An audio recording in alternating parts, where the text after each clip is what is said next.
170 বছর আগে 1856 সালের 14 মে committee for the sanitary improvement of the town of চিটাগংয়ের প্রথম সভা চিহ্নিতয় জলবদ্ধতা চট্টগ্রাম শহরের অন্যতম প্রধান সমস্যা হিসেবে 1862 সালের মধ্যে 100 সভাত আলোচনার পরও সমস্যার স্থায়ী সমাধান এখনো নময়। পরবর্তী 1995 সালত ইউএনডিপি ও ইউএনএইচএসর সহায়তায় 20 বছর মেয়াদী ড্রেনেজ মাস্টার প্ল্যান প্রণয়ন হইলেও তা এখনো পুরাপুরি বাস্তবায়িত নময়। ফলে অল্প বৃষ্টিতেই এখনো দুর্ভোগত পড়েন নগরবাসী। এর প্রেক্ষিতে অন্তর্বর্তী সরকারের প্রধান উপদেষ্টা ডক্টর মোহাম্মদ ইউনূসের উদ্যোগে গঠিত এই উচ্চ পর্যায়ের কমিটি 4 উপদেষ্টার নেতৃত্বে শুরু হয় সমন্বিত কার্যক্রম।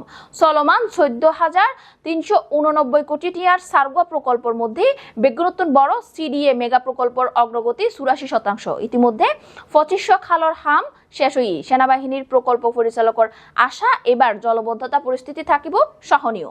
প্রতিনিয়ত মাঠ পর্যায়ত উপদেষ্টার পর্যবেক্ষণ, খাল নালার খনন ও পরিষ্কার কার্যক্রম দৃশ্যমান অগ্রগতি দেখা যায়। নগরবাসীর প্রত্যাশা এবার সত্যি কিছু পরিবর্তন আইব।